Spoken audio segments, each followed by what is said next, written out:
Hello दोस्तों, welcome to कैंपी online academy. तो दोस्तों आज अपन क्लास 11th का चैप्टर नंबर 2 की शुरुआत करने जा रहे हैं।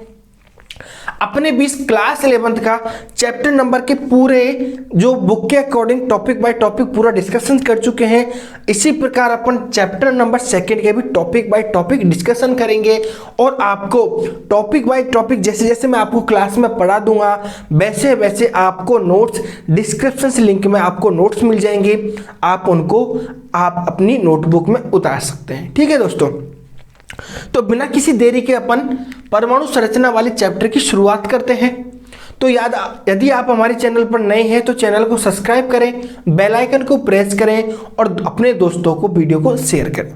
तो दोस्तों परमाणु संरचना की बात करूं तो इलेक्ट्रॉन, प्रोटॉन, न्यूट्रॉन, नाभिक और परमाणु का जिक्र कहीं ना कहीं होता है।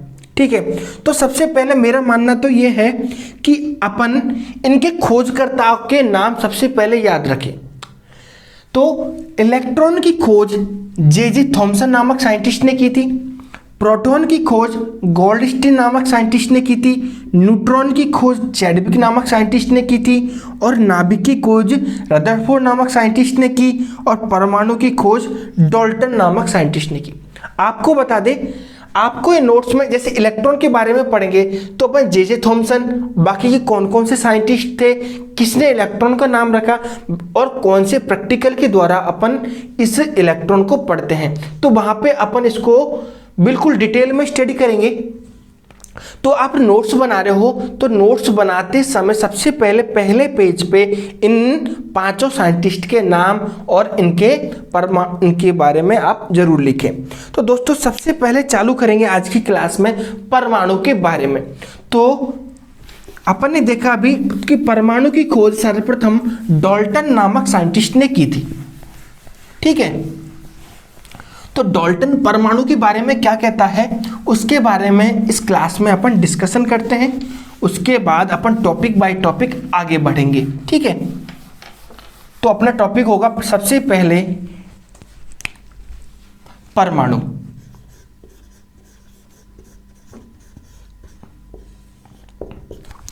तो सर्वप्रथम डाल्टन ने इसके बारे में बताया।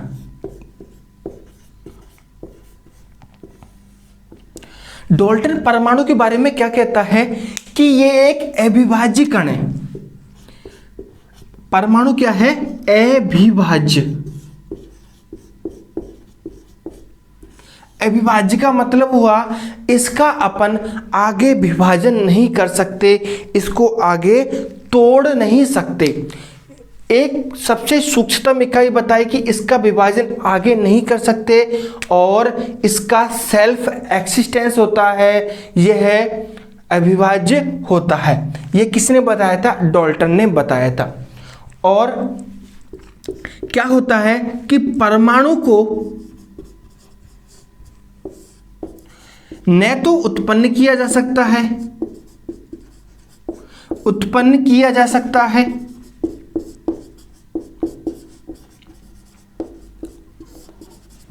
ना ही इसे नष्ट किया जा सकता, ना ही इसे नष्ट किया जा सकता है। नष्ट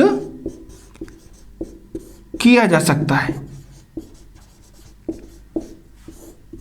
ठीक है, इसका किसने बताया था? डाल्टन ने कहा अविभाज्य, इसको ना तो उत्पन्न कर सकते हैं ना ही इसे नष्ट कर सकते हैं। लेकिन कुछ समय बाद दोस्तों क्या होता है कि डाल्टन के जो परमाणु सिद्धांत को गलत साबित कर दिया जाता है और इसका विभाजन किया जा चुका होता है कि नए साइंटिस्ट के अकॉर्डिंग परमाणु को विभाजन करके प्रोटॉन, इलेक्ट्रॉन व न्यूट्रॉन में इसका डिवाइडेशन किया गया। तो अपन इसका विभाजन देखते हैं कि प्रोटॉन, इलेक्ट्रॉन व न्यूट्रॉन के रूप में परमाणु का विभाजन कैसे किया गया। तो अपन देखते हैं, ये तो हुआ डाल्टन की परिकल्पना। अब होते हैं परमाणु में, नेक्स्ट हेडिंग है अपनी परमाणु में उपस्थित परमाणु में उपस्थित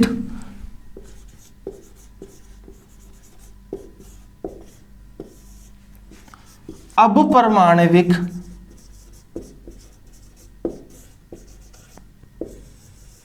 कण।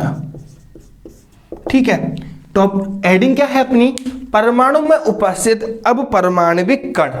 तो दोस्तों अपन जानते हैं कि परमाणु, ये इसको मान ले कि एक परमाणु है, परमाणु के अंदर एक नाभिक होता है, नाभिक के अंदर प्रोटॉन व न्यूट्रॉन पाए जाते हैं और इलेक्ट्रॉन इस नाभिक के चारों ओर चक्कर लगाते हैं। क्या चक्कर लगाते हैं, इलेक्ट्रॉन। ये नई रिसर्च के अकॉर्डिंग बताया, ये डाल्टन ने बिल्कुल नहीं बताया। डाल्टन ने बताया ये एक अविभाज्य है, जबकि नई रिसर्च के अकॉर्डिंग बताया गया कि इसमें प्रोटॉन, न्यूट्रॉन व इलेक्ट्रॉन पाए जाते हैं। इनके खोजकर्ता के नाम मैंने आपको थोड़ी देर पहले बता चुका हूं। ठीक है, तो दोस्तों क्या होता है कि इस नाभिक के अंदर प्रोटॉन व न्यूट्रॉन पाया जाता है और इलेक्ट्रॉन इसके चारों ओर क्या लगाता है, चक्कर लगाता है। तो सबसे पहले अपन पढ़ेंगे प्रोटॉन के बारे में। तो सबसे पहले हेडिंग डालनी है प्रोटॉन की खोज। ठीक है, आपको ये नोट्स में प्रॉपर मिल जाएगा, प्रॉपर थ्योरी के साथ, जो कि अपन को एग्जाम टाइम में लिखनी होती है। नोट्स का लिंक आपको मैं डिस्क्रिप्शन में दे दूंगा। अब अपना हेडिंग है प्रोटॉन, इसको रिप्रेजेंट करते हैं पी के द्वारा, प्रोटॉन की खोज। ठीक है, तो सब आपको अभी थोड़ी देर पहले बताया प्रोटॉन की खोज किसने की थी। प्रोटॉन की खोज गोल्डस्टीन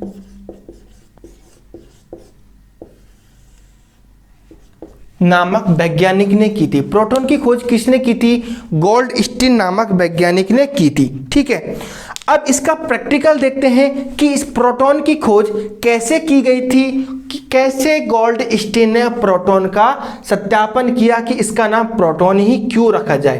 तो दोस्तों सबसे पहले बताएं कि गोल्डस्टीन ने एक विसर्जन नलिका ली।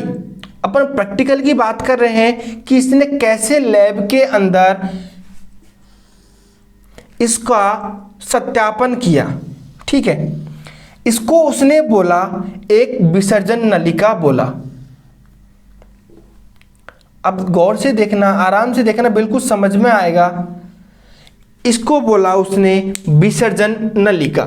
मैं लिखते जाता हूं, वैसे ही आप बनाते जाना। क्या बोला, विसर्जन नलिका। ठीक है, इसमें उसने 2 इलेक्ट्रोड लगाए। 2 इलेक्ट्रोड कौन कौन से हुए, पहला इलेक्ट्रोड इधर लगाया और दूसरा इलेक्ट्रोड इधर लगाया। इन इलेक्ट्रोडों को उसने एक बैटरी के द्वारा जोड़ दिया। ठीक है, बैटरी के द्वारा जोड़ दिया।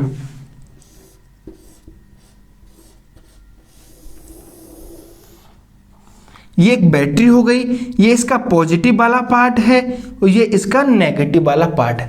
तो जो पॉजिटिव वाला पार्ट होगा ये वाला, उसको इसने नाम दिया एनोड। क्या नाम दिया, एनोड। ठीक है, और जो नेगेटिव वाला पार्ट था उसको नाम दिया था उसने कैथोड।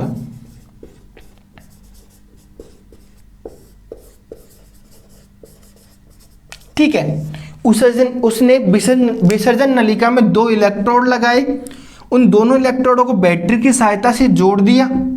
ठीक है, पॉजिटिव वाले पार्ट को उसने एनोड कहा, नेगेटिव वाले पार्ट को उसने कैथोड कहा, और उसने इस नलिका में क्या, हाइड्रोजन गैस, कौन सी गैस, हाइड्रोजन गैस का प्रवाहन किया।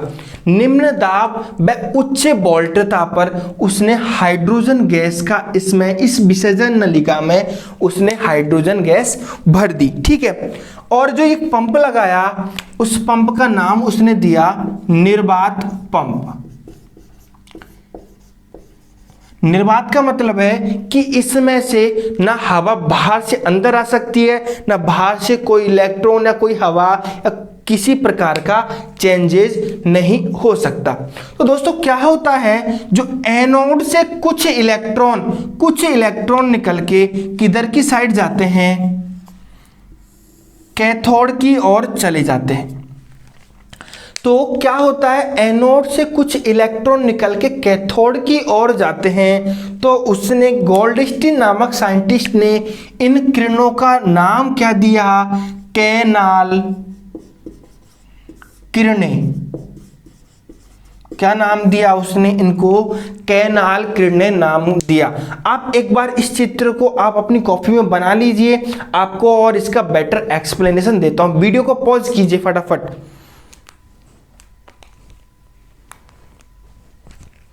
ठीक है, आपने बना लिया होगा। इन किरणों को कैनाल किरणें कहा, और उसने कहा था कि ये किरणें एनोड से जा रही है किधर की साइड, कैथोड की साइड।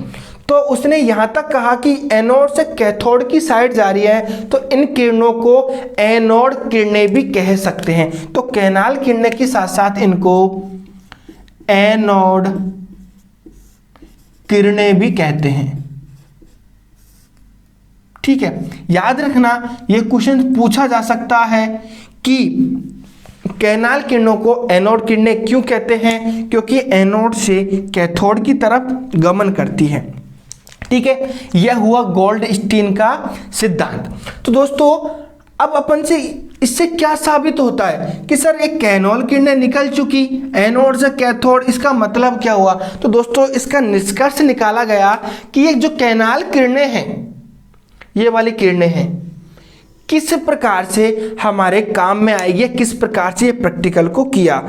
तो ये देखा गया कि जो कैनाल किरणें हैं ये बिल्कुल एक सीधी रेखा में गमन की।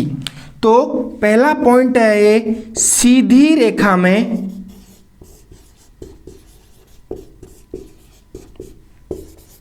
गमन करना, गमन। आपको निश्चिंत ही रहिए, आपको ये डिस्क्रिप्शन में जो लिंक मिलेगा आपको नोट्स लिंक के नाम से, आप वहां पे जाएंगे तो आपको इसके प्रॉपर थ्योरी के साथ बिल्कुल चित्र मिलेगा और बिल्कुल आपको इसका पूरा रिप्रेजेंटेशन मिलेगा। आप तो यहाँ पे केवल समझिए, और जो इंपॉर्टेंट चीज़ें हैं उनको आप अपनी नोटबुक में, जो रफ बुक में, जो जिसमें भी आप लिख रहे हैं उसमें आप लिखना है आपको। ठीक है, तो दोस्तों क्या बताया गया कि ये जो एक कैनाल किरणें हैं बिल्कुल एक ही दिशा में गमन कर रही है, तो इनको कहा गया है कि ये सीधी रेखा में क्या करती हैं, ये गमन करती हैं। ठीक है, और ये किरणें क्या होता है, एनोड से निकल के कैथोड की ओर साइड जाती हैं।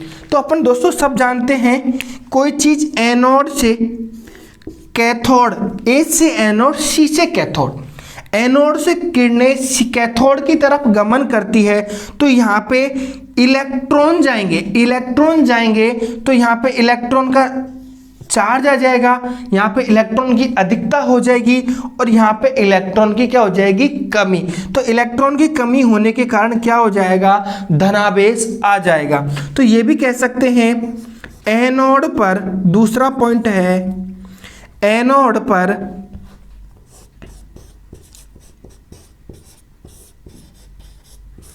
धनावेश आ जाएगा। क्यों आएगा ये आपको मैं बता चुका हूं कि एनोड से जब किरणें कैथोड की साइड निकलेगी तो इलेक्ट्रॉन का निष्कासन होगा, और इलेक्ट्रॉन का जैसे जैसे निष्कासन होगा अपन कहेंगे कि यहाँ पे धनावेश आ जाएगा, क्योंकि यहाँ पे जो मीडियम लिया गया है वो गैसियस मीडियम है, और गैसियस मीडियम में कौन सा गैस ली गई है, हाइड्रोजन गैस ली गई है। ठीक है, और अपन तीसरा पॉइंट एंड इंपॉर्टेंट पॉइंट क्या है इसका, तीसरा एंड लास्ट पॉइंट है कि जो ये किरणें हैं एनोड से कैथोड की साइड गमन कर रही है, यदि इन किरणों के बीच में कोई पहिए नुमा आकृति रख दे, ठीक है, पहिए नुमा आकृति रख दे, तो वो पहिए नुमा आकृति चलने लग जाएगी, तो इस गुण को अपन यांत्रिकी गुण कहते हैं। तो कैनाल किरणों के गुण पढ़ रहे थे अपन, कैनाल किरण के, इनमें यांत्रिक गुण पाया जाता है। ठीक है, यांत्रिक गुण क्यों पाया? मैंने आपको बताया कि यदि इन किरणों के बीच में कोई पहिए नुमा आकृति रख दे तो पहिए चलने लगेंगे, और पहिए चलना किस मीडियम में आता है, किस मैकेनिक्स में आता है, वो यांत्रिक में आता है। तो इसमें कौन सा गुण पाया जाएगा? यांत्रिक गुण पाया जाएगा। ये हुआ प्रोटॉन की खोज के बारे में। और दोस्तों, प्रोटॉन की खोज के बारे में एक इंपॉर्टेंट एंड लास्ट वाला पॉइंट बचता है। वो पॉइंट क्या है कि प्रोटॉन का द्रव्यमान क्या होता है, प्रोटॉन का द्रव्यमान और प्रोटॉन पर आवेश कौन सा होता है। तो आपको बताते हैं प्रोटॉन का द्रव्यमान और प्रोटॉन का आवेश। ठीक है, यदि किसी को कोई दिक्कत आ रही है तो आप हमको कमेंट बॉक्स में कमेंट करके बता सकते हैं कहां पे दिक्कत आ रही है। हम वहां पे आपका बिल्कुल कॉन्सेप्ट को सही करेंगे और आपका कॉन्सेप्ट अच्छा हो जाएगा। ठीक है,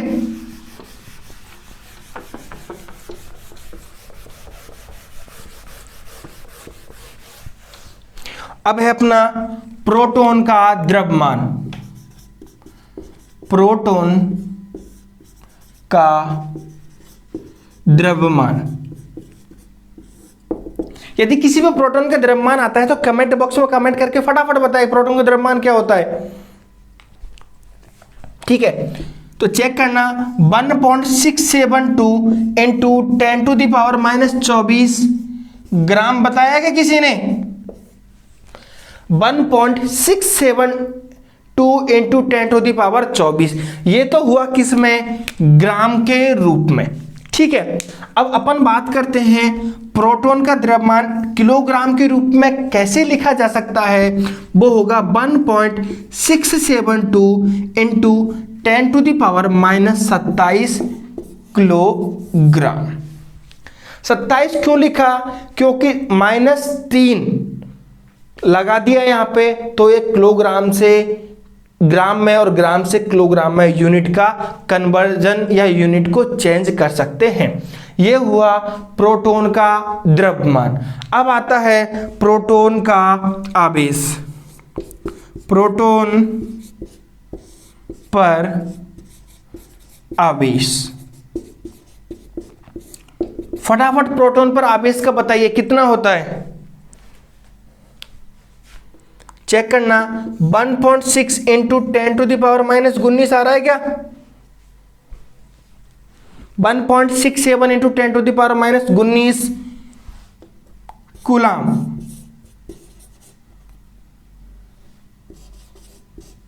कूलाम क्या है यहाँ पे? इसकी यूनिट है, इसका मात्रक है। तो प्रोटॉन का आवेश हुआ 1.67 इंटू 10⁻⁻19 कूलाम, और प्रोटॉन का द्रव्यमान हुआ 1.672 इंटू 10⁻⁻27 लिखेंगे तो किलोग्राम में आएगा, और 10⁻⁻24 लिखेंगे तो वो किस में आएगा? ग्राम में आएगा। ये हुई प्रोटॉन के बारे में पूरी आपके बीच एक इंफॉर्मेशन। अब चालू करते हैं अपन इलेक्ट्रॉन की खोज के बारे में। आपके समझ में आया प्रोटॉन की खोज के बारे में कि गोल्डस्टीन ने कैसे अपने प्रैक्टिकल में इसके द्रव्यमान के बारे में बताया, कैसे कैनाल किरणों के बारे में बताया, और इसका आवेश भी आपके बीच रखा। ठीक है, अब याद रखते हैं अपना नेक्स्ट टॉपिक चालू कर देंगे, वो होगा इलेक्ट्रॉन की खोज। किसी को यदि कोई दिक्कत आती है तो आप फटाफट कमेंट बॉक्स में कमेंट करके बताएं कि आपको किस चीज से रिलेटेड कोई प्रॉब्लम आ रही है, उसका हम आपके बीच सॉल्यूशन करेंगे। ठीक है, अब पढ़ते हैं इलेक्ट्रॉन की खोज के बारे में। तो इलेक्ट्रॉन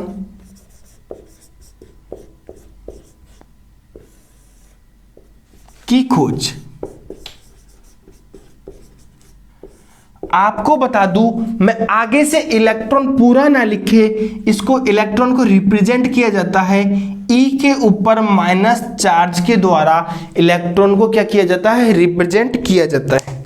ठीक है, तो इलेक्ट्रॉन की खोज करता कौन है? तो इसके खोज करता है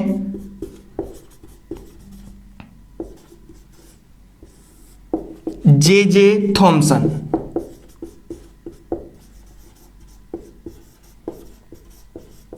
आपको मैंने शुरू में ही बता दिया था कि मैं आपको जैसे जैसे टॉपिक बाय टॉपिक स्टडी कराऊंगा वैसे वैसे इनके खोजकर्ताओं के नाम लिखा दूंगा, लेकिन आपके जो शुरुआती पेज होगा वहाँ पे इलेक्ट्रॉन, प्रोटॉन, न्यूट्रॉन, नाभिक जो भी आप अपन पढ़ेंगे उनके सारे पहले जो उनके जनरेटर है या जिन उनके खोजकर्ता हैं उनके नाम एक बार अपन लिख लो। ठीक है, तो इलेक्ट्रॉन की खोज इसका रिप्रेजेंट किया जाता है ई के द्वारा। ठीक है, ठीक है, ई के द्वारा इसको रिप्रेजेंट किया जाता है। इसका खोज करता है जे थॉमसन नामक साइंटिस्ट ने इसकी खोज की थी। ठीक है, लेकिन आपको बता दें जो इलेक्ट्रॉन का नामकरण किसने किया? इलेक्ट्रॉन का नामकरण स्टोनी नामक साइंटिस्ट ने इलेक्ट्रॉन का नामकरण किया। बिल्कुल आप सही तरीके से देखेंगे कि अपन ने अभी तक पढ़ते आए हैं कि इलेक्ट्रॉन की खोज जे थॉमसन नामक साइंटिस्ट ने की, लेकिन ये क्लेरिफाई कर लीजिए इलेक्ट्रॉन का नामकरण जे थॉमसन ने ना देके इलेक्ट्रॉन का नामकरण स्टोनी नामक साइंटिस्ट ने किया था। ठीक है दोस्तों, तो आज की वीडियो में अपन इतना ही पढ़ेंगे। कल की वीडियो में अपन देखेंगे कि इलेक्ट्रॉन की किस प्रकार से इसका परीक्षण किया गया था लैब में, किस प्रकार से एक निर्वात ट्यूब में जो एक नलिका में इलेक्ट्रोडों के द्वारा इलेक्ट्रॉन का एनोड से कैथोड, कैथोड से इलेक्ट्रोड एनोड की तरफ गमन कराया और किस प्रकार से इलेक्ट्रॉन का जनरेशन किया गया था। ठीक है दोस्तों, तो आज की वीडियो में इतना ही। आगे मिलेंगे अपन नई वीडियो के साथ, तो बने रहिए आप हमारे चैनल पर। आपको एक इंफॉर्मेशन कि इस आज की क्लास के नोट्स आपको डिस्क्रिप्शन में एक लिंक मिलेगा, वहां पे जाके आप नोट्स को देख सकते हैं, आप उनका कॉपी कर सकते हैं आप, या उसकी फोटोकॉपी भी निकलवा सकते हैं। तो दोस्तों अपना ख्याल रखिए और धन्यवाद दोस्तों। चैनल को सब्सक्राइब करें और वीडियो को शेयर करें। धन्यवाद।